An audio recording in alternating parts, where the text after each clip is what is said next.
The Strain Season 1 is over, but we're just getting started here on Post-Show Recaps. I'm Josh Wigler. I'm joined by the man who I hope to go on the longest honeymoon ever with, Antonio Mazzaro. Josh, how are you, buddy? We can, our honeymoon, we can go anywhere you want. We can go across the country. We can go to upstate New York. Well, we've been to upstate New York. Where would you... I know we don't talk about that on the podcast. Every time I don't mean to, and then it happens. Yeah, I like to eat some Mexican tonight. Where would you like to go? On our honeymoon, you and me? Yeah. I don't know. Where would we? I think we would best fit. I think we would best fit somewhere in Canadian New York, maybe. There's lots of sights to see. Poutine? Yeah. Poutine is good. French fries and gravy, sir. Yeah. Almost made it. Almost made it. Yep. Almost made it. Antonio, speaking of almost made it, we have made it to the end of Season 1 of The Strain. How about that? We have, and I didn't even realize that it was over until it was. Yeah, so this is actually kind of funny. Antonio and I were talking before we got live on the air here, and he had a funny story to share about how he watched the finale this week. Antonio, share that for everybody. Well, I kind of lost track of where the episodes were, 11, 12, 13, and at some point during the middle of last night's episode, I couldn't remember if this was actually the finale or not, because Fett and F were doing some recon, and there was stuff I was wondering what we were doing here. Are we building to a finale or not? And then at the end of the episode, when Abraham's giving a speech, I thought, oh, okay, so this could actually be a pretty good finale, and then it was a finale. So it's totally on me for forgetting I was watching the final episode of the season, but such as it was. Such as it was. So yeah, the first season of The Strain is over. We are going to just get started here talking about that episode in a second here. But I guess I want to get a broad stroke reaction from you. And again, you and I talked a little bit before we got on the air here, and I think we have different perspectives on how the finale worked out. So I'd like to hear, maybe you have the sunnier view of the Strain finale than I do. Yeah, I definitely liked where they ended off with the Master. It wouldn't have made a ton of sense, although I was ready to accept that the Master was going to die and that was going to be the end. When we had the weird moment of the Vamps walking in reverse out of Bolivar's room, I thought, this is it. Like, they've killed the Master, and we're going to have the Gus storyline and the act of war and all these things play into the meta story, because the Master, the one we've been learning about the whole time, seems to be dead. Yeah. And then he runs away, and that's fine, because I'm okay with the fact that Abe all along didn't really know, and there's a lot of fallout from that I'm interested to see. But on the other hand, I felt like there wasn't as much urgency in this. Maybe it was my own fault, but maybe it was because of the episode that came before it. I just didn't feel like there was a ton of finale-based urgency in this episode, and they did some things that I think were in the name of a finale that they sort of shoehorned in that I didn't think really fit. I did like the fact that we got a little more of a tease of Gus and Cold Blade Hands without really getting into detail there. I think that's a very good setup for Series 2. So I'm good on that. I'm good on that front. But overall, I was okay with it. It didn't feel like the best episode of the season of The Strain, which in my mind is what the finale should have been. I completely agree. I think last week's episode was infinitely stronger than this past episode, stronger than the finale by a lot. And I think my biggest problem is what really happened here. You know, what was like the big finale moment of the finale? You know, what was the big mega event? I don't feel like there really was one. I mean, are we going to try and say that the Master is immune to sunlight or doesn't just immediately die in the sunlight? Is that going to be the big reveal that we're taking away from the finale? That feels a little soft to me. Is it going to be that Gus is teaming up with Cold Blade Hands? That's an awesome setup for Season 2, but I still don't think that that's quite enough. So to me, it just kind of felt like another episode of The Strain. It feels a lot like a lot of the episodes that we've seen lately of just, you know, F and Abraham and those guys charging in, battling some vampires, and ultimately walking away without a lot to show for it. Yeah, and I will say that when they did this sort of rogues gallery, when Icor shows up and Bolivar shows up and everybody's showing up in Bolivar's club there, I did feel like, oh, there's a little bit of added importance to this battle. Like, they're really calling all the shots and calling all the people to come in. And so that final battle, or that battle with the Master, did feel like a pretty big deal to me.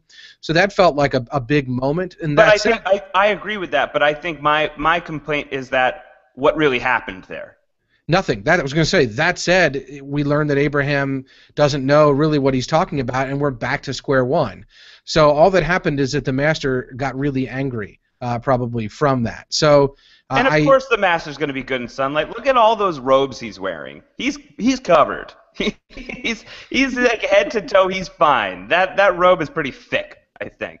Yeah, in reality, is the Master maybe just like 4 feet tall, but he's got stilts and a bunch of robes and stuff? Just incredible balance. Yes, he's a very, very lithe, balanced, short individual. The most ancient circus performer of all time. Yeah, that actually is a pretty good backstory. Will we see the Master on American Horror Story Freak Show?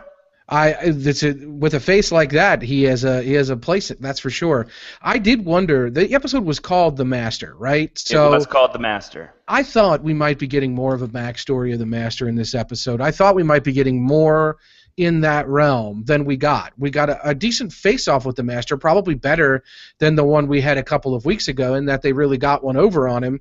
But ultimately, I don't think it led to anything, like you said. So we're truly back to square one. We do have to keep in mind this is based on a trilogy of books.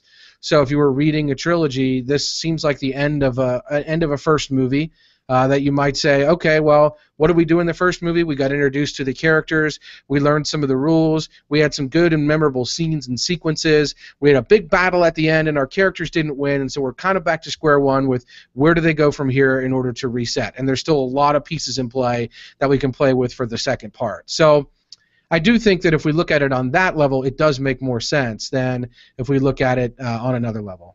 But it kind of feels like we're at the same place that we've been for several episodes. I feel like the needle hasn't moved too much, basically since Fett and the Abraham group collided. Once Fett kind of joined the Abraham group and replaced Kent, what's really happened on this show? And I just feel like we lost some momentum somewhere along the way. And last week I felt like we were really primed to move forward at a pretty exciting clip, and then this week just felt like we're going through the sewers again. We're coming out of the sewers into some nest of vampires. We're fighting some vampires. They're going to run away. We're going to run away.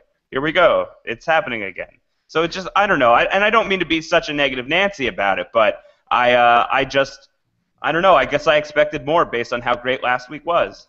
Yeah, I think that's true. And that's why in the moment I thought, wow, the Master's really going to bite it here, and this is going to be a show about... Yeah, there was even a moment where it looked like Eichhorst might bite it. Yeah, he did bite some nails or whatever those were right in the face. Yeah, right in the face. And in the face. And I found myself feeling torn, Antonio, in that moment, because I've been on the record. I think Eichhorst is one of the show's best characters. I think the actor is tremendous. I think it's hard to go wrong with vampire Nazi Hans Landa here. I think is a pretty badass character on television and a guy you really love to hate. But I didn't want to see him die here, but at the same time, it would have, given some teeth to an episode that I think really needed some teeth. It would have, at least something would have happened, something big, and it would have shown some cojones that this show is willing to get rid of some of its bigger characters as they set the table for season 2. But as we know, this show quite literally sometimes lacks cojones. That is true. Sometimes it goes smooth, and things, in the interest of going smooth, they don't progress the way we would want them. I do think that we got some things right. We had the HHS secretary biting it. We had some which was gloriously silly. Which was absolutely just. It's a belly-to-belly suplex over the side rail. It's unbelievable. So. That part was interesting, and I think that ups the ante a little bit. We were talking again before the show here that we think Palmer, they've turned him up to 11, and there's since he got the white and not the worm, he's a lot better. Thank you. Oh, thank you. Thank you, I'm Eldridge Palmer. Yeah, no, so ever since he did the Andy Dufresne moment and stood in the rain, even though he's not, as we learn, not immortal, I think that he's a much more interesting He's got character. Some pep in his step. He's got some pep in his step, but no more Curtis Manning, no more Reggie Fitzwilliam. All right, so we talked about that recently, and we're just hopping all over the place on this one this week, Antonio. I think that's just the way to attack the finale, if you're cool with that. Let's hop. So we talked about Reggie Fitzwilliam and what's going to happen there, and we talked about, is Fitzwilliam going to die? I really felt that Fitzwilliam was going to die, and obviously he didn't, but I have no idea why he did not die, because everything that he was saying to Palmer in that moment, that guy should not have been able to leave that room alive. Yeah, it's very surprising. And there was some little hint of, well, I owed you this, and I've paid it back. And so he does know where the bodies are buried, almost quite literally. So he's not the kind of guy that you want to leave there. And maybe in the moment, at that point, Palmer was not confident enough in his new revitalized self to really take on this guy. Because we see later he has absolutely no problem picking up another human being and tossing them over a balcony. So he probably should have taken care of him in that point. I'm just kind of surprised that Palmer doesn't just have a button under his desk that releases the laser dogs that could just come and attack Fitzwilliam. Yes. Or anything, the sharks with lasers on their heads. Whatever he wants, he should be able to take care of Fitzwilliam right then and there. It's a big building, and they're on the top floor. There's no way Fitzwilliam should be able to get down to the lobby alive. Not to mention there are other security people that we've seen around, so it's not like he can't just call them. Maybe there's an internal thing going on there where they Fitzwilliam has said that a lot of the men are loyal to him. That's what I'm saying. So maybe there isn't anybody that Palmer can truly trust, but Palmer himself seems pretty prepared to take him on.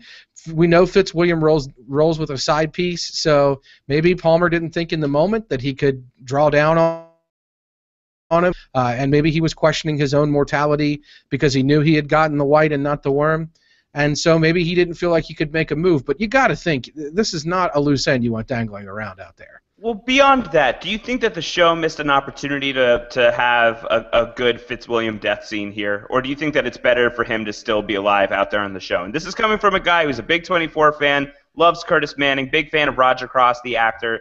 I'm not going to complain about seeing that guy get more work, but I just feel like that was something that this episode could have done, and it could have lent even more danger to this kind of revitalized Palmer, who has literally just been sitting around all season long until this episode. And yeah, he picks up the health secretary and throws her off the building, and that's an amazing moment, but I feel like maybe this could have just pushed it over the edge a little bit further. Yeah, I'm actually kind of happy with him out there. The reason I'm happy is, and I'm going to skip ahead a little bit to the moments between Gus and what we know still is Cold Blade Hands, who's sort of the master of the ancients, or the voice, the mouthpiece of the ancients, or whatever his name is. I don't think we've found that out on the show yet. I would say that I like the idea that there are these pieces floating around out there, Gus being one of them, who know some aspects of the conspiracy. We have Dutch, we have Gus, we have Reggie Fitzwilliam now, who know some of these things that were done. Because as far as I'm concerned, the meta story about how do we save New York or how do we save the world, it doesn't look too rosy for anything. We've got this intrepid band of survivors that are trying to take on the master and keep failing, and they don't seem to have an opportunity to do anything. So I'm more interested also in the larger story about how is this going to be contained, or what ground is this going to be fought on. And so having people like Reggie Fitzwilliam out there make that a plausible story to tell. If you don't have him out there, I think it's like saying, how could anyone ever come at these people? They're never going to have the knowledge. They're never going to have the know-how. They're not going to know the specifics. But he's a very interesting loose end from that standpoint to have around as we look forward to what might happen in Season 2, 3, etc., and beyond. I think you're going to have to worry about how to take these people down rather than finding a way to continue to come at the master. And maybe I'm wrong. Maybe that's all the story will ever be about. But I like having him around. I don't mind that he didn't die here. He will eventually die, I would think, and that will be a good death. Did we need a death to establish Palmer? I think we got one. I think we got one with the HHA secretary. Do you think that Fitzwilliam is more interesting being, out in the open against Palmer the way that he is now, or do you think it would have been better to have somebody still close to Palmer on the inside here? That's actually an interesting observation. Because I don't know exactly what we gain from Fitzwilliam being out and about saying, Palmer, you and I are done, and being able to walk away from that. Because I think it speaks bad not just on Palmer and his unwillingness to kill this character off, to kill Fitzwilliam off, which I think would have given him a little bit of extra juice, but it also, for me, speaks a little poorly about Fitzwilliam who has seemingly been, organizing this plan against Eldridge Palmer all this time, and then he just kind of blows it here. What's he going to do? He's just going to walk away? Yeah, it's an interesting observation. We do know that he knows about Fett and Dutch, and he's already been specifically asked by them to join in. So I don't like the idea of him just joining up with their band. At one point, I thought that would be fun to see, and that may be indeed what we see. But I think it would be better to have him sort of on his own, trying to piece things together, because I like the idea that the Master / Eichhorst / Palmer triumvirate is going to have multiple loose ends that they need to be working against. I like the idea that you've got the Abraham, F, and Fett team. Then you've got Gus perhaps working during the day, as it seems, to take these people down. And you've got someone like Reggie Fitzwilliam, he was familiar to the HHS secretary. She came into the room, when Palmer came to the room without him, she said, "Where's Mr. Fitzwilliam?" She knew him by name. Right. So he may be able to trade on some of that and some of that knowledge. Well, he's not going to be dealing with her at all, I don't think. He won't be dealing with her or Everett, but he may be dealing with some people that he has some influence or some. So there's a different angle that you can operate from when he's not with the group and yet also not with Palmer, rather than just be a mole or just be an insider, which is an interesting story and would give a lot of very good suspense. Would he be found out? Would he not? How's he going to operate and so forth? And who knows if he probably still has some moles in the agency, so maybe he can still work with some of those guys from the outside. Yeah, because Palmer's going to have to trust somebody. We know that he's not been made immortal, and we don't know how long his superpower or vibrancy is going to last, or whether he will ultimately get the worm or more white or what. But we do know that it's finite, this reinvigorated condition, and we've seen his wall of used organs of all the things that his body has. His failures. Yes, his failures. So I think there's an opportunity to have somebody else rise up and also be that mole for Reggie. So I suppose we'll see exactly how that plays out. But what are the odds that one of Fitzwilliam's body parts winds up on the wall of failures? Just the head, maybe? It could be anything. Yeah, it could be anything. I think the head is the most meaningful, right? The head would be meaningful. The heart would work. I could think of some other stuff. What do you think about why there was, as Palmer pointed out, a sort of ironic pleasure to putting that heart on the wall? But is there some other significance? Is Abraham going to eventually be able to reclaim that heart? Is it going to come back into play for any reason whatsoever? Well, we know that the heart still has worms in it, right? Right. What if somehow that infects Abraham someday? I feel like it's got to infect somebody someday. Yeah, and maybe it should infect. I mean that, or maybe Palmer having the worms at his disposal. Maybe he'll try to speed the plow a little bit, and he'll be frustrated with not being made by the Master, and so he'll infect himself. Oh, I wonder how that would work. What would that do to you? He wants his his thing. He reached at his neck at that one point. When do I get the tongue? The tongue looks really cool. That's what I wanted. That's why I signed up for this. Yeah. He seems, for a guy who knows that he's probably going to lose his genitals through this process, he seems pretty excited about it. Yeah, that's a very good point. Maybe he doesn't know that. Maybe he's not aware that that's. Yeah. Do you think they haven't filled him in on that part? Yeah, well, and this is a guy who basically has lost every body part, so maybe he's not too concerned about that. Yeah, by the way, we didn't tell you about this, but it's just something more for my jars. Yeah, I think that would go on the wall of failure for sure. Here's what goes on the wall of great success tonight is Palmer throwing the over the side of the building, and on one hand, it's just straight up ridiculous. How is he able to get away with something like this? Is Palmer really just that powerful that he can throw this health secretary off the side of a building and get this other guy, Barnes, appointed to her position without anybody blinking an eye? Is he really just that powerful? I think my answer to that is kind of who gives a crap, because the scene was so fun.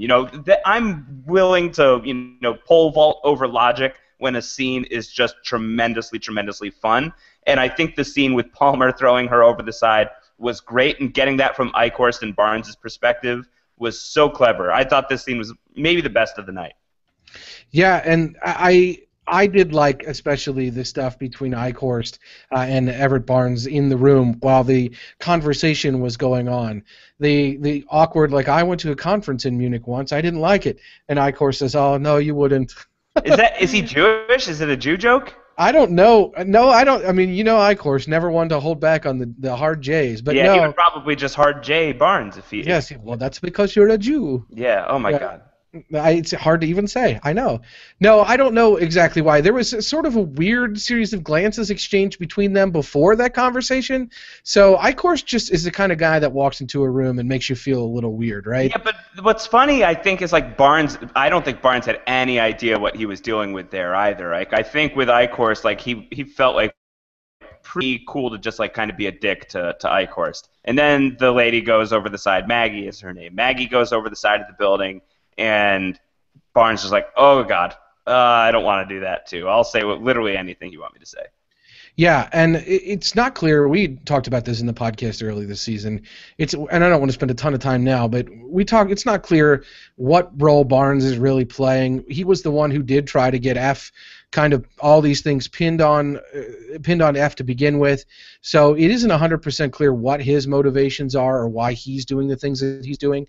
But he seems to be the sort of guy that is malleable and that would kind of back off if you really went alpha on him, like throwing someone over a ledge in front of him. Now, that's not to say he won't grow a set at some point, but I do think he might lose a set. He might lose a set. He might go smooth. This is the kind of guy that could go one way or the other. He could grow him or lose him. And I think that either are acceptable for me because I've always just seen this guy as kind of a slimy bureaucrat. So I could totally buy that in order to become HHA secretary, he's totally willing to overlook the suicide of the other HHA secretary because he's just a slimy dude who's willing to do what he needs to do to get ahead. He's the slimiest dude.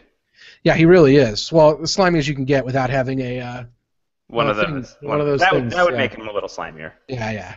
But I gotta say again, because there are things about this episode I really disliked, but one of the things that I love was the Eldridge Palmer of it all. And I mean, like, doesn't he look like he kind of has like a spray tan thing going on? He's a little orange, right? He does. He looks like Philip Drummond from Different Strokes, just sort of got a spray tan and got a little reinvigorated. He kind of looks like a tall Oompa Loompa. Yeah, or sort of a shrunken Ric Flair. He just looks great. I'm really happy with this character right now. I think he'd just kind of been a little bit of a whatever character. I really like the actor. I like him in everything that I've seen him in, but he just didn't have too much to do this season, and now he's spry. He's able to walk around. He's able to do stuff. So I think it's going to make for a very fun character for season 2. So that's one of the storylines that I'm really, really amped up about is everything with Eldridge Palmer. Well, let me ask you about a storyline that I don't think you're going to be amped up about. Let's talk about F, because John Wayne and Jason Burning are talking about it in the chat room. Jason Burning said that he would be fine if F got axed in season 1 or episode 1 or 2 of next season, and that Jason didn't feel any emotion when F fell off the wagon. What do we think at the end of our first season here and in this episode about F, probably the most divisive character we've talked about all season? Well, I will tell you that the moment at the end of the episode, after the confrontation with Kelly back at the house in Woodside. Also, by the way, there's some very obnoxious Canadian New York things going on, but we don't need to get talk. We can get there. We can talk there. Whatever. But when F has his confrontation with Kelly and she runs away and Zach is crying and F goes into the kitchen and pours himself a drink and takes the drink after denying the drink earlier in the episode with Dutch, this felt like a giant leap backwards for me. It just felt completely unnecessary, and the way that it was built up as this kind of big season-ending moment that, oh no, F's going to be an alcoholic again in season 2. I kind of laughed out loud. I thought it was really poorly delivered and completely unnecessary. What did you think of that big moment? Same thing. If his excuse to go smooth on top and his hair is that he just becomes a drunk and then at some point he lets it grow out and gets a big beard and then he decides he's going to get clean and he shaves his head and shaves his beard off. I don't want to get there. I'll take the wig.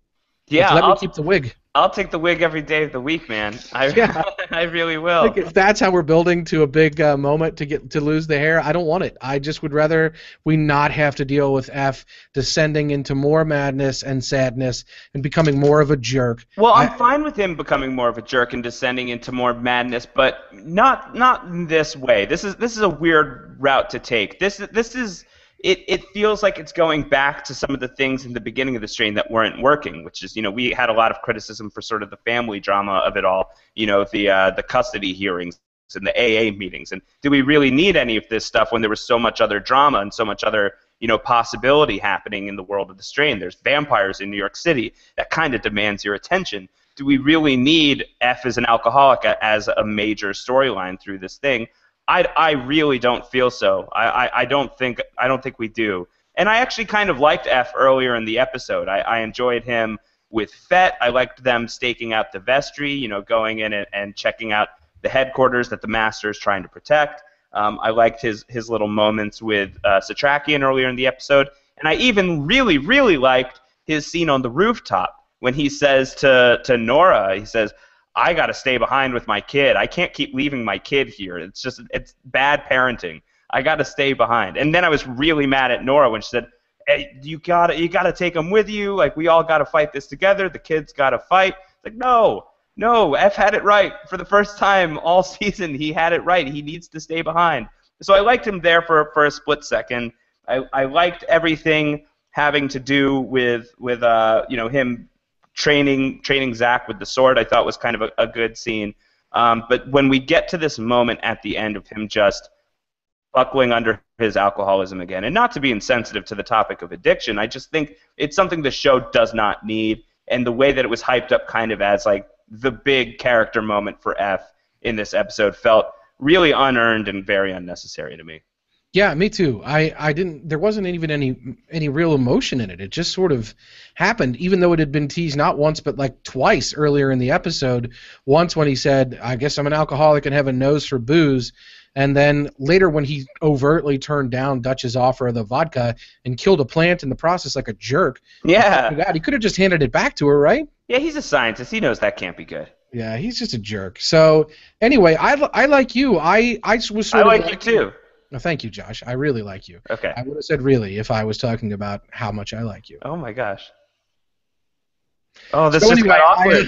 Oh my god. Oh my god. I made it awkward. I have a true talent for that, you might say. I like it. I like it. I could market it. I should sell an app where I market my appearance in awkward situations. I don't know. I would 99 cents. I think people would buy it. No. So just download. You don't have to use it. Just download it. What I was thinking of is that I really did like the dynamics that F was developing with the various characters, like you said. So I really did like that he was taking to Fett, even though he was kind of a dick about it, right? When he was like, when Fett said, "Did you know why there was never any booze?" and F's like, "No, you're going to tell me though." Like but I did like that he was sort of taking a back seat, letting him do the thing with the manhole cover, letting him quote Marcus Aurelius without like being a jerk about it. So I liked all of those things with F. I did like Nora on the rooftop, and then now we're just gonna get a season of him just being sad Rick Grimes and Zach as Carl. I mean Zach really is Carl. Am I right about that? Well, not yet. He could be. He's getting there. He's handed us like, what more do we need? Yeah, he could get there, but Zach, he's I appreciated where Zach was coming from in this episode, being like, when do we get to go home? When can I go home? He's just a kid. He doesn't know what's going on here. He has a vague notion of what's going on, but it's kind of probably like a little bit of a video game to him. And, the video game just got very real because his mom just came back as basically a zombie. She's one of the vampires now, and he had to confront that, and he has this really horrible emotional breakdown, and I thought that was good. It was great, and I thought that was very interesting. I'm surprised that they left Kelly alive. I really I feel like they could have gone the distance with some of these storylines. I don't know that you need to keep Kelly out there. That was another piece of it that I was baffled by, a little disappointed by. I don't know why you don't just kill Kelly as like that's the big season 1 ending moment for F, not F taking a drink. You know, Yeah. F taking a drink would be an afterthought. I think that F killing his mother in front of Zach, that would really show just how far along these characters have come. And I was surprised that that's not how they went, that they just kind of let her loose. I suspect a lot of what we're seeing, and we're getting more and more comments that are confirming these things. Jeffrey Trotter commented that the first book actually does end with F taking his first drink since getting clean, and Jeffrey said, not saying it's quality writing, but it is from the source material. And I think maybe that might be one of those things that reads better than plays on TV, because I think the way like they kind of like built it up with music and like cutting between Nora being like, oh, she's got to keep coming back, and like just like this kind of tug of war of all of these really kind of ham-fisted moments before he takes that drink. I think it was just set up very poorly. Yeah, and I do too. And I think part of what we might be seeing too is the struggle, or perhaps maybe not the best job, or maybe they're just not sure exactly how to work it. The struggle to adapt source material, that's especially a source material that was a book, that was a trilogy, into an episodic 13-episode season of television. Where do you draw the lines with these character arcs that aren't written that way in the course of a book or two books? Maybe they're not written for a 13-episode storyline with characters. So we got things added a few episodes ago, like the story with the backstory of Kelly, her day of changing into Strigoi. We saw that. We didn't apparently see that in the books.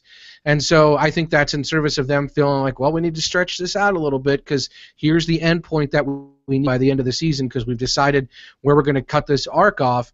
And part of that probably too, Josh, is they never knew specifically how many seasons of television they were going to make when they set out to adapt these books. I'm sure they optimistically thought we could do 6, 7, 8 episodes or 8 seasons of television.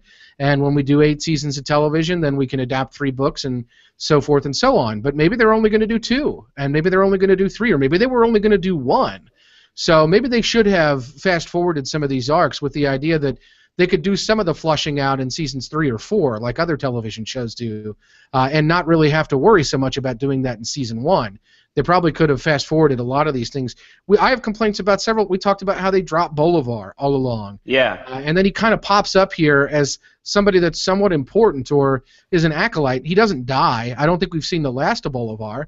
But you could say but basically from the moment that his penis drops off into the toilet, he has no story for the rest of the season. Yeah, he ceases to be a character that has any import of mattering. Now, I suspect, based on the fact that we spent so much time with him throughout, and that the Master seems to have chosen him specifically among the 4 for various reasons, I think he's going to be a much bigger player as we go forward here, and probably in service of that, they felt the need to, at the beginning of the story, focus on him. And that's what I'm saying. I think it's difficult when you have a trilogy's worth of source material, how to parcel this out. A good example as well would be what I'm told on Twitter now from Trevor Davis. The guy's name, Coldblade Hand's name is Quinlan, according to IMDb.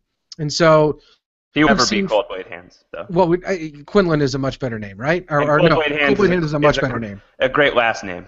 Yes, Quinlan Coldblade Hands, yes. So Quinlan Coldblade Hands, we saw just a glimpse of him in one episode at the end of the episode with Joan. We were dying to see more of him from that point on. We got one other scene with him with Gus a couple weeks ago, or last week, and then we finally got some meat to his storyline in this episode. I'm not saying they did something wrong there, because I have a feeling that's going to be a major storyline into season 2 and 3, and so I'm totally okay with the fact that we only got a smattering of it in season 1. If we were ending season 1, though, if this was the last season of the strain, I would be phenomenally frustrated, but I would go out and buy the books to find out everything happened. So I think they did a better job, though, parsing some of that out and knowing we can hold that in our pocket for season 2, and people are going to want to tune in for that, and that will become a major story. But when you start season 1 with Bolivar being a major story, and then if he becomes a major story again season 2, season 3, I feel like having him disappear from season 1 is just a little questionable. It's a little questionable, and I think it's I don't know what the right word is. I think it's I don't know. I think that when you are in this era of television with such great shows out there and with shows that make such a big impact and do so much in their seasons and do so much with the episodes that they're given, I feel like I don't know that you can withhold the way that the strain withheld sometimes. Yeah, I don't know either. I got to think that, it's funny because Jason Burning in our chat room compared Eldridge Palmer to Vince McMahon. And I think that in wrestling, when Vince McMahon really feels like he's being threatened and has to sing for his supper every week, they do what's called hotshot storytelling, where they really, instead of doing kind of a long-form thing that's a slow burn that builds with a lot of emotion, they give away something really big or like a really big event or something in a very quick moment because they feel the need to really hotshot their angles in order to get more people talking about the product instead of being able to slow play it. And I think part of the problem with the strain is that they didn't really hotshot a ton of stuff. They slow played a lot of what they were dealing with, such that they stretched it out almost to the point of repetition, as you pointed out with the attacks on the Master the last couple of weeks. It's like, I don't know how many more of these we're going to get before we start getting frustrated as an audience and really just are saying, okay, yet another time they're going to face off with the Master and fail. Like, when is this going to change at all? So they sort of sped the angles up a little bit, but then again, they also didn't advance the stories really at all, and we end up at the same place we already did. So they're really not giving us much of storytelling in that regard, and we really could have had, the strain could have been 8 episodes. Yeah, I think that this is an instance where a longer episode order may have hurt this show. Because I think if it had been tighter, I think we would have gotten all of the good stuff and all of the sort of extraneous stuff would have had to leave. Yeah, and that sort of family drama and the sort of things that feel extraneous, like, for example, I don't know how you feel, but this is a show where I don't feel the flashbacks are extraneous. I actually felt the flashbacks were decent in every instance, and I liked having them, and I don't mind having them in service of having more episodes. The Kelly flashbacks were maybe a little long. The Kelly flashback, on the other hand, I was thinking of the Abraham flashbacks. Yeah. So I'm okay with some of that stuff, but the family drama, I don't feel that I needed any of it. I just don't feel that I needed all of what we got. I don't feel like it ultimately adds much to the color of the show, the world of the show, and even adds much to the character that they couldn't have done in a much shorter way. So yeah, stretching that out and making sure we have room for all of that, making sure, how about, there's a lot of stuff with Palmer where he's just constantly dying the whole season. It probably would have been better if there was a little bit less of that and we didn't have that being such a continuous angle. So I don't know. I think that on the whole I was satisfied with this season of The Strain, but like you, I found the pilot, or not the pilot, I found the finale while entertaining and while fun and while full of decent and good moments. I found it to be just a little frustrating and not much different than a regular old episode of The Strain. Well, let's talk about something that I can be very, very positive about, not just in terms of, or not necessarily in terms of how it played out in the finale, but more in terms of what it sets up for Season 2, and that's Vampire Hunter Gus, hanging out with the vampire hunting vampire hunters, or the vampire hunting vampires, rather. This is great. This is gold. We need this. This show needs this very badly. Yeah, and I agree with that. I think that we've been begging for more Quinlan, more Cold Blade Hands. We've been begging for this, and we got it. But we're getting it in a way, I think, that could end up being pretty awesome. It seems now clear that they've recruited him specifically because he's proven his worth. Like, he's clearly a badass. Well, it makes you wonder, are they going to go around headhunting other people, like anybody else we know? Would they go and recruit Fett? Why not recruit Fett? So it's exciting that these guys, I like that this story has just opened up. The idea of there being this ancient feud between vampires, something that we had talked about as a possibility several podcasts ago, Antonio, that maybe there are factions of vampires that don't agree with what the Master is up to, and we've got confirmation of that in this episode. You know, that we see the 3 sleeping vampires, right? The ones who, if we wake them up, they're going to need to eat, and Gus isn't going to like how that plays out. So we know that these 3 vampires are not jiving with what the Master has planned. They probably want to keep the vampire thing under wraps, whereas the Master wants to keep the vampire thing in total control of the world. And these guys need to hire some people who can run around in the daylight. People like Gus, maybe people like Fett. So I love this possibility. I think that this is a great idea for a story, and I think that, you know, if they really hit the ground running with this, rather than stretching it out throughout Season 2, then I think season 2 could be really, really strong. I think that this is something that you can't hold to the chest for very long once season 2 begins. I think we really got to get into this story pretty quickly because it's by far and away the coolest thing that's happening on the show. Yeah, I agree. It's sort of the hatch of Lost. It's you're in a part or you're in a point of. I did, and I did it on purpose. I did it on purpose. Drink. So I do think that's true, and I think they cannot slow play this. I like the idea of the possibility of getting the band together type series of things. Characters Gus has interacted with mostly are dead. We had Felix killed. We don't really know too much. I mean, he did interact with the guy Marlo Stanfield, so I don't know if Marlo Stanfield or any of his crew come into play. I also suspect that Reggie Fitzwilliam could fit a decent mold here, although I don't know what his killing prowess is, if he's more of a gentleman's bodyguard or if he's really willing to get his hands dirty, but that's a character we've seen who's kind of floating around out there. Fett is an interesting possibility. I don't like the idea of Fett leaving the group that we've got. Only because then I'm going to find, other than Abraham, I'm going to find it really hard to care about anything that they're doing. Well, what if they recruit the entire squad? That would also be good. The question I have for that is, this squad or whatever the Ancients, whatever Quinlan is representing, he seems to be cognizant of what's going on. So it seems that he would have had the opportunity to recruit them had he so chosen. I don't know how Gus got onto his radar versus other people. Well, do you blame him maybe for not recruiting F and all of those guys, given their many series of losses? No, I don't. But although Abraham seems to be more proficient and adept at killing Strigoi than anyone else we've seen on the show so far. So, except for maybe Fett, who improvises some dynamite, which apparently every exterminator has all the time. That's pretty cool. I didn't know that was one of the perks of the job. How about, did you like it when he said it was like he was like referencing the kind of loose end that we had talked about on previous podcasts. It was like, oh yeah, remember that time when I disappeared for a while and I went back to my house? I got some dynamite. Oh man, I wonder how much does dynamite go for in Canadian New York? How many loonies? It's a good question. I'd like to know. Maybe he went to Black Rock Discounters and bought some. Yeah, that's right.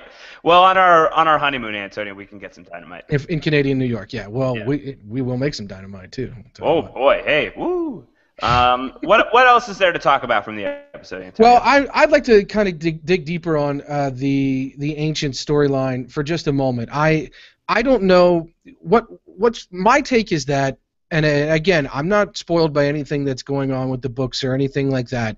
My take is that Quinlan reveals that an act of war has been declared, an ancient truce has been broken, that you've got these people who are the ancients who are dreaming, who are quote-unquote dreaming. They seem to be hooked up to some kind of, I don't know what, Hannibal Lecter-like stand-up, I don't know what those are. It's like the Matrix. They're like getting like fueled with like juices while they sleep, and who knows what kind of crazy dreams they're having. Yeah, I was thinking that, like Minority Report, Battlestar Galactica, like things where the people are just tied into some sort of thing, and if their dreams are having an impact or not, I don't know. There's blood on the ground. The whole thing, they're underground in some weird space. So one of the things that if I don't catch up and read between seasons, one of the things I'm going to be most interested in the speculation on will be, and I'm probably going to catch up and read because any speculation, somebody's going to ruin it by, what I think, and then just state what they already got spoiled on from the books. Sure. But that's the speculation that interests me is who really are these guys? Quinlan has a group. Is Gus going to have to be converted to? No, they want a daywalker, right? So they want a daywalker. They want somebody who can walk during the day and they're going to pay him for his time. And he's going to be well compensated. So that's where that he was my favorite part. That was good. Yeah. He was. Oh, tell me more. Yeah. So we know Gus is prone to that sort of thing. Did you also like when Gus was like yelling about everything the vampires took away from him? He's like, they took my mom, they took my best friend, they took everything. His poor brother doesn't get any love here. No, that makes me sad. He just falls under the blanket everything. Yeah, he does. And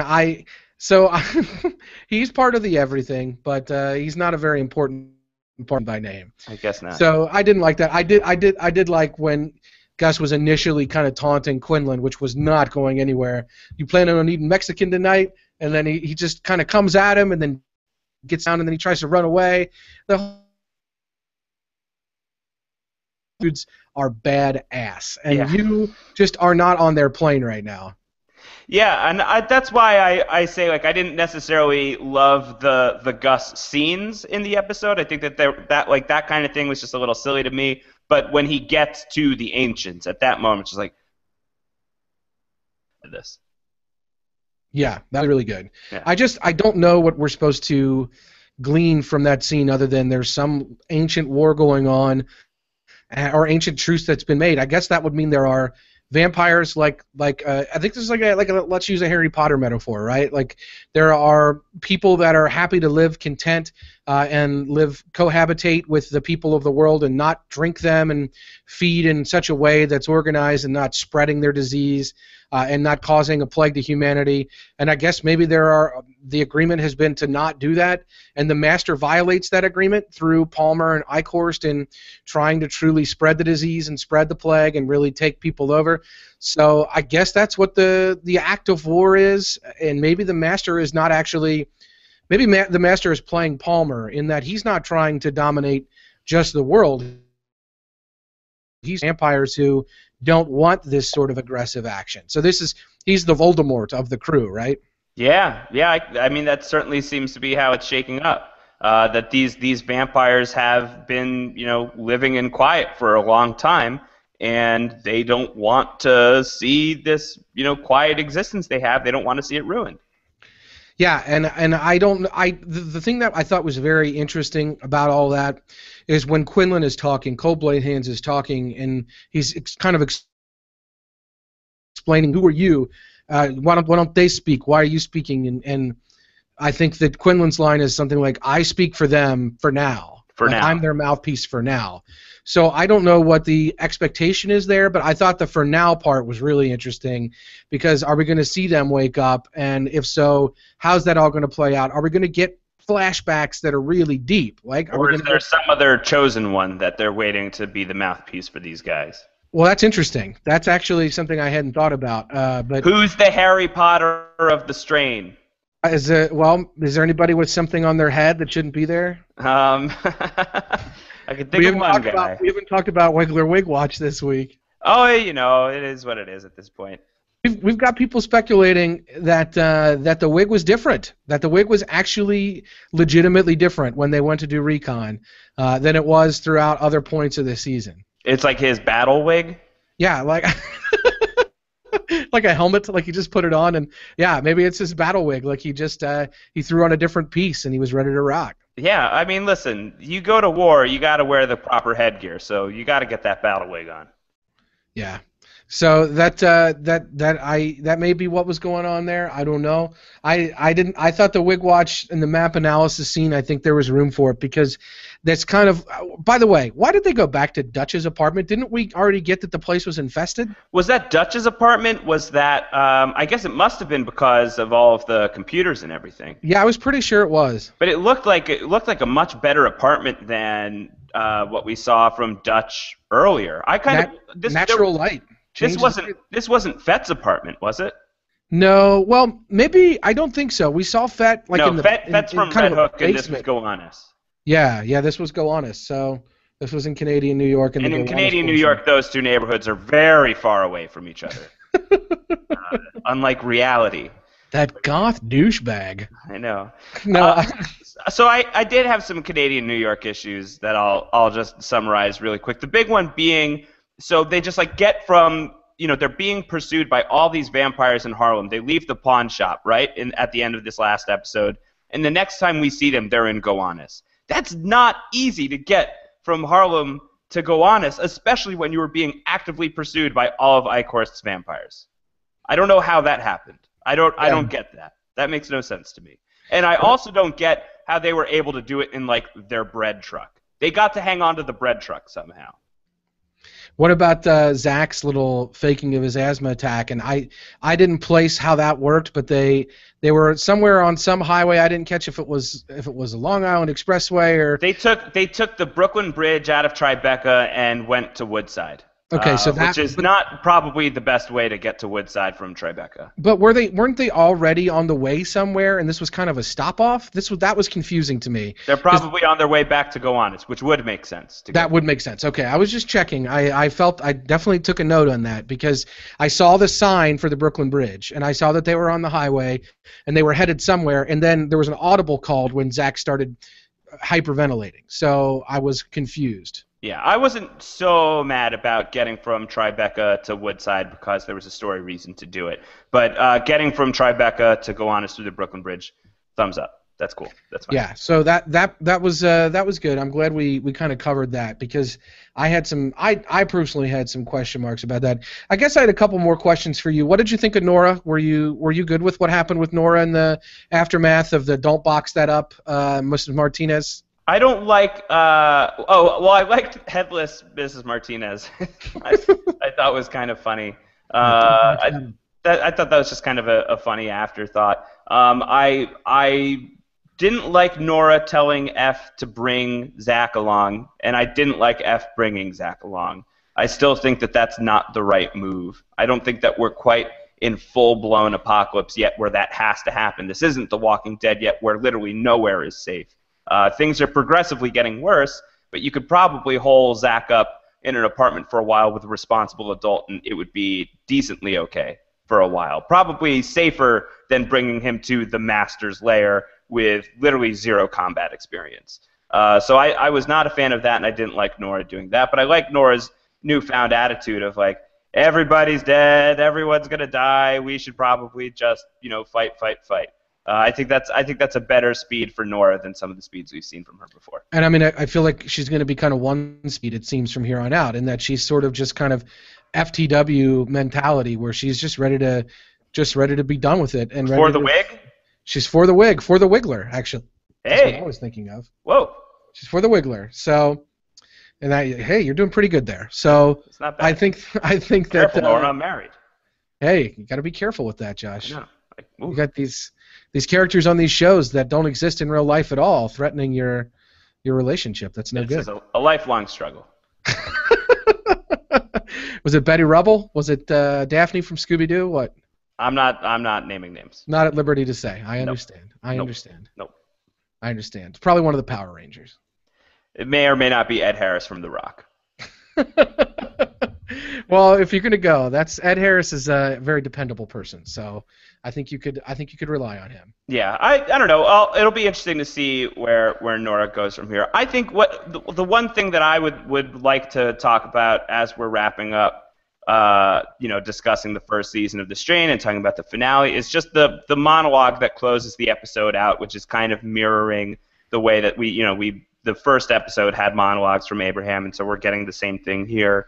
And it just really got under my skin, just like remembering, him reminding us that it's only been a week. Like this whole so much has happened in a week. What's going to happen a week from now? If The Strain season 2 is just another week, I'm going to be mad. I'm not going to be okay with that. This show really needs to put the pedal to the metal on that truck. It's really got to start barreling forward. This is the kind of story where the stakes are such that things have to move and things have to happen and things can't just dilly-dally. And I think, The Strain got picked up for a second season pretty early on in the run of the first season because I think the first few episodes were really cool and it was a lot of, what's going to happen next, what's going to happen now, this world seems to be changing. And I feel like it lost sight of that a little bit along the way in the final portion of this first season. And I wonder if that second season order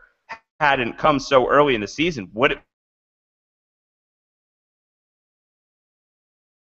be picked a little bit? I'm curious to get your take on that. Yeah, it's an interesting point. Jeffrey Trotter in our chat room kind of similarly observed, and he said a point Satrakian makes in the books is how people don't fully turn for 7 days and then don't mature for 30. And that's fine with the books where you can do more character building. But if your entire first book/season is designed to pass by in like a week, it's really not any good. It doesn't work for television. And I think that you don't really have...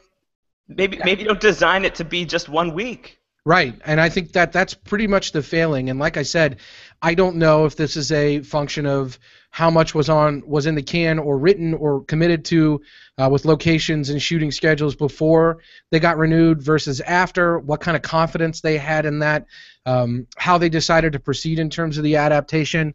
But I didn't feel that same sense of urgency about midway through the season.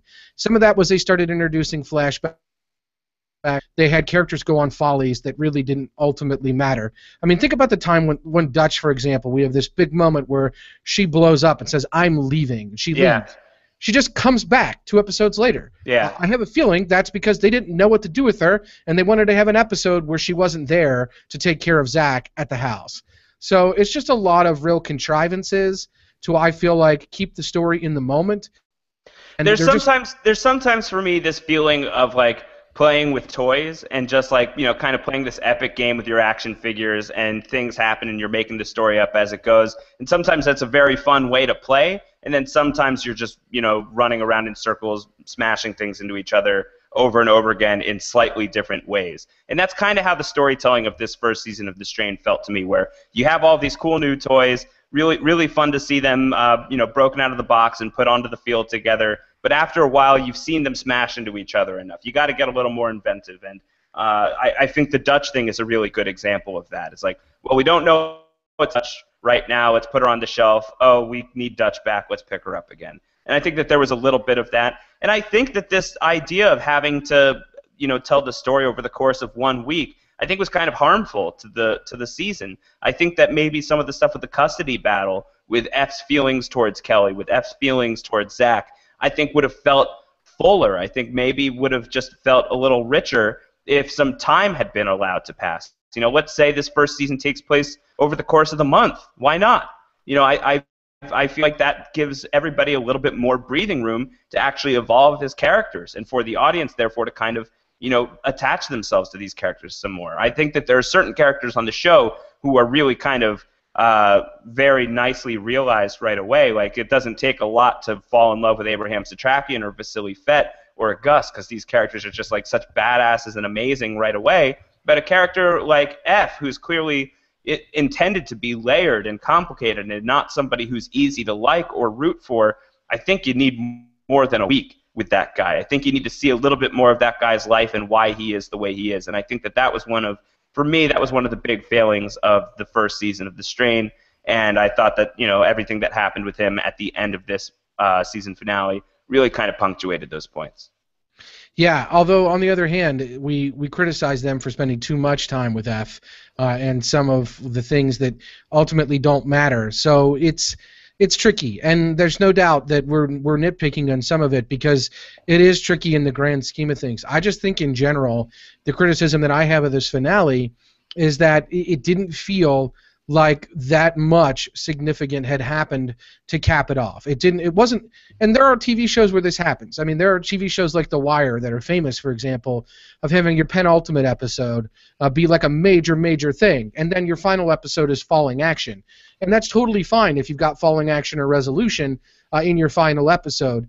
This episode seemed like it was trying to kind of put its feet in both worlds, where yeah, there was a lot about what we had seen throughout the season that came to bear in climax, like Gus's story. But there were other things where we had really kind of seen that climax 2 episodes ago, like the battle that we saw with the Master. So I don't think ultimately that this show did a great job of sticking the landing. But that said, when we were talking about the stuff like with Gus, I'm excited for season 2 because we could have, and again, this is making a Lost reference, we could have like an Across the Sea type episode about the ancients. Drink. About the ancients or about the Master or anything in that regard. And I would feel okay with that. I'm excited to see that. I'm excited at the possibility of getting more of that backstory now that we know that this is an ongoing thing. We could see an episode that takes place 300 years ago. So there are some really good options, especially if we have a character like a Quinlan who can be sort of our spirit guide throughout. We had that with Eichhorst and young Abraham in the concentration camp scenes. If we had that with Quinlan, who knows how long he's been around doing what he does. I think there's a lot of opportunities there.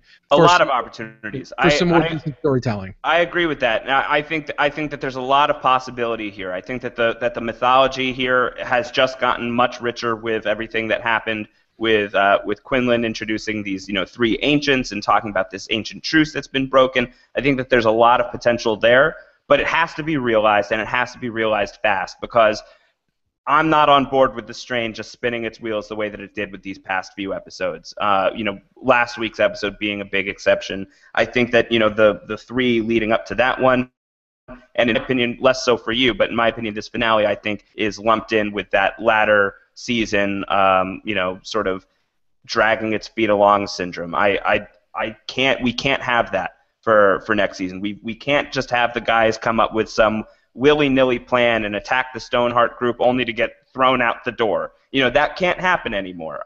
The show has to move in a specific direction. It has to move with its feet on the ground. Things have to be fast. And if it's the pace that it's been, that's not going to be great. If it's the pace that it can be, given all of the things about the world that have been teased at this point, that could be really, really good, especially with Gus in the mix as the day-walking vampire hunter. That's really awesome. With what we know about that whole story. So those things really need to be realized. Otherwise, I think we won't see past a second season of The Strain. I really don't think so. I think that if the second season pickup hadn't come so early in the season, I would be surprised if we had gotten, let's say there had been no season renewal at this point, Allie airs, I would be shocked to see a second season of The Strain. Yeah, although I really think they need to pay attention to how this season played out, because I don't think it was a huge success. No, but I mean, aren't the ratings pretty strong? The ratings are decent, but I don't feel like this is a show that's really in the conversation the way that FX probably wants it to be in the conversation. No, they want the next Walking Dead, and they're not even getting a sliver of that. It's not even close. Even though I do ratings, at least in terms of its quarter hours or its competition, have been very, very good. I think that it had been tops in a couple of nights in the demo. So I think that it's delivering, but it's not surpassing or really truly surprising. It's doing enough to survive, but that's not enough. Right. In my opinion, it's not enough to keep me interested anyway. And I think that there's a lot in place that will keep me interested, and hopefully will keep a lot of people interested. But there's also a lot that they can do to just kind of drag its feet some more. And if the whole big story of The Strain is going out and killing vampires while drunk, I don't think is going to do it. I don't think that's going to do it.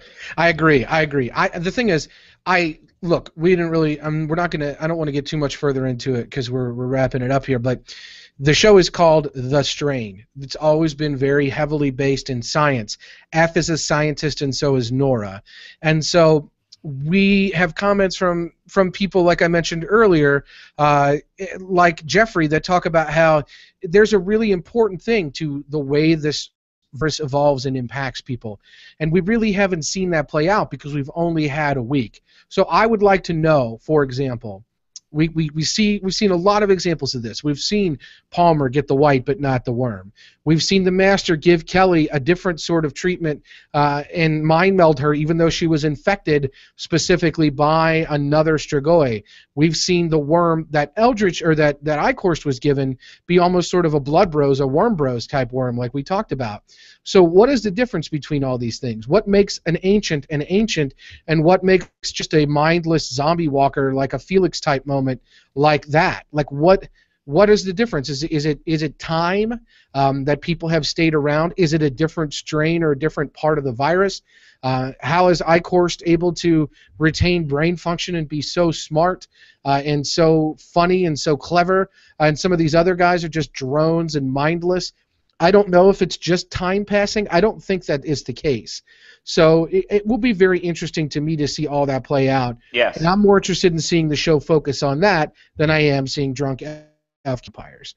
And so I think that there is, from everything that I can tell, that's sort of what the source material focuses on. So I'm really hoping that becomes the focus of the show. I think in order for that to happen, we need to obliterate New York. I mean, we need to fast forward 30 days or 2 months and have New York be gone. Yeah, I think we can't. I don't know. If only another week passes on the strain by the end of season 2, I don't know, Antonio. That's it's asking a lot, and Yeah. I think it's asking a lot that really just only a week took place in the first season as well. Again, I just think it's a crowded landscape, TV right now. There's a lot of awesome shows that are vying for your attention, and you got to do something that stands out. And the strain does a lot of things very, very right. It's got some really great characters. Fett is great. Gus is great. Abraham is great. I can't wait to see more Cold Blade hands. I can't wait to see more Gabriel Bolivar. I can't wait to see more Eichhorst. I certainly can't wait to see more Eldritch Palmer now that he has gotten so comically evil. Yes. Thank you.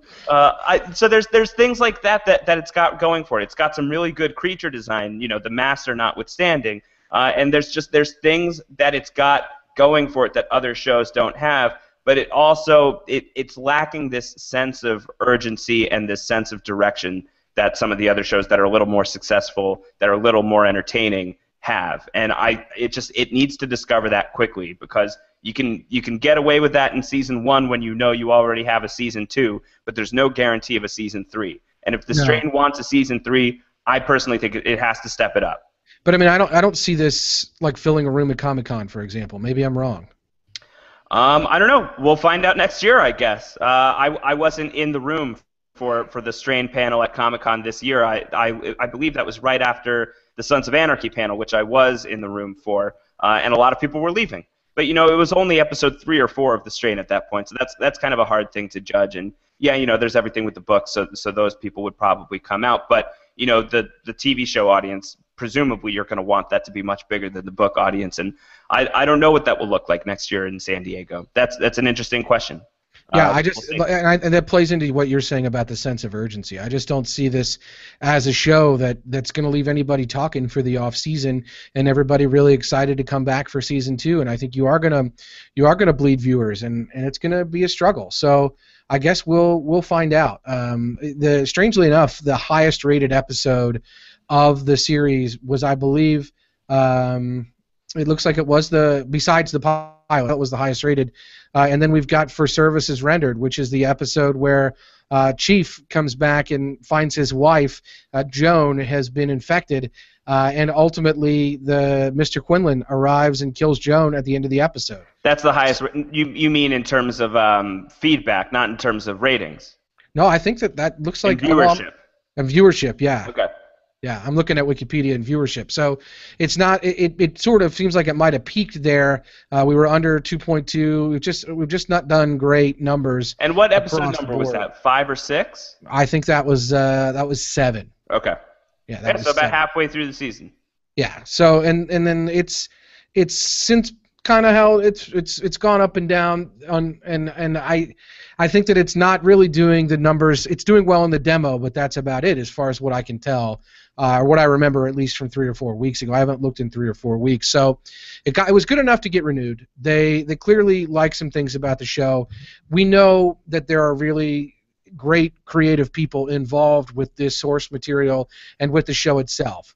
So I can't imagine that it's going to continue to be this questionable throughout. I can imagine it. I don't want to. You don't want to. Well, that's true. I can imagine it as well. But I don't think that it'll happen. But that finale was really disappointing in that regard. But I'm curious to hear what everybody else thinks. If you're listening to this, if you're watching this, we want to know what you thought about not just the finale, but the Strain season 1 and what you want to see in the Strain season 2. What you think the show needs to do going forward, and you can get that feedback to us on Twitter and at AC Mazzaro, 2 Z's, 1 R. I'm at Round Howard, like Ron Howard, but rounder. You can also send that stuff if you've got longer form thoughts that you want to send our way. Best way to do that is postshowrecaps.com/feedback.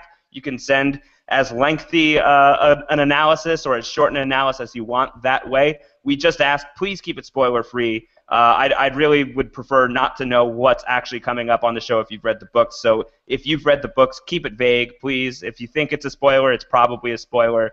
Don't do that. That's not fun. But I really would like to hear what you guys have to think. I know Antonio would as well, of where you think that what do you think the show got right this season? What do you think the show got wrong this season? Do you think we're being too harsh? Do you think we're not being harsh enough? That's all the stuff we really want to know.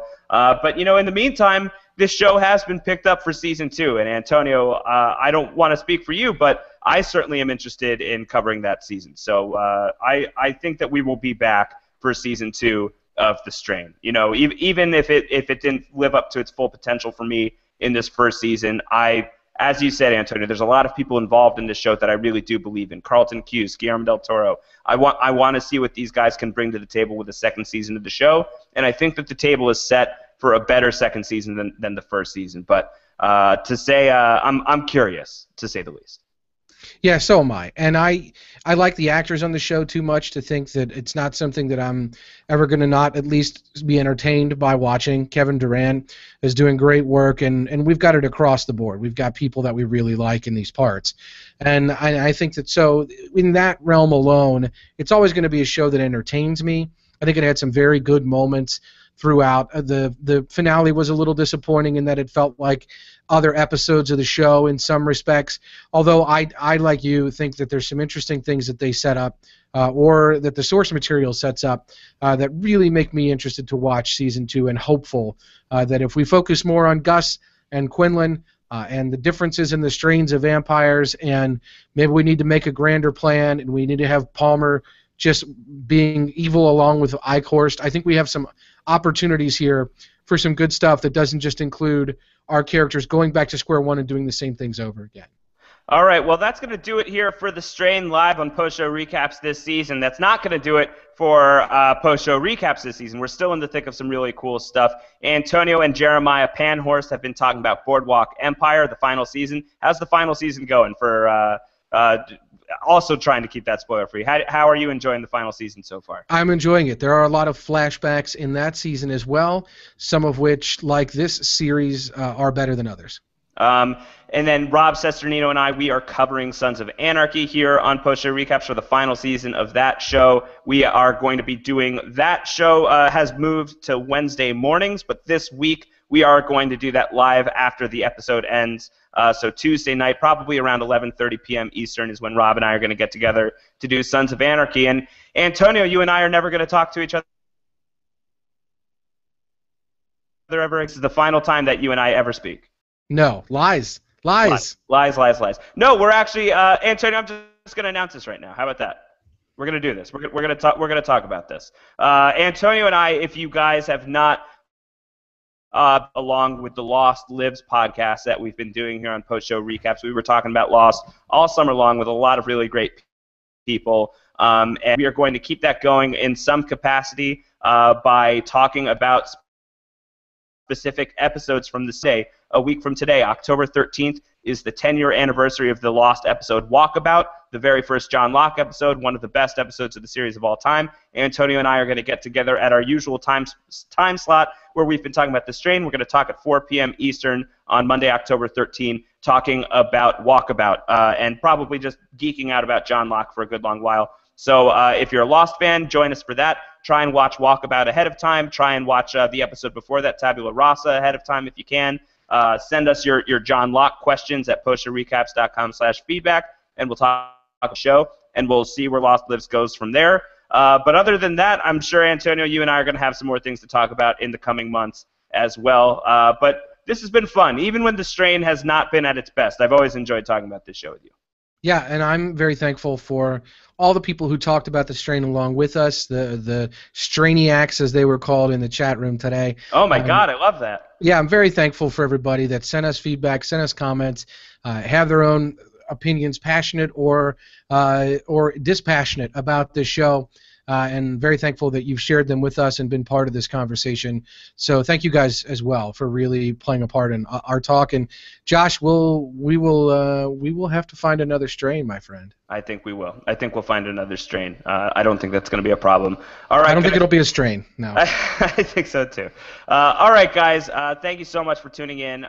We've appreciated it all along the way, and we'll be back next season to talk more of The Strain, and we will be all over the place on post-show recaps here. If you like what we're doing, please subscribe. postshowrecaps.com/iTunes or postshowrecaps.com/YouTube, and we'll talk to you guys again soon. Bye.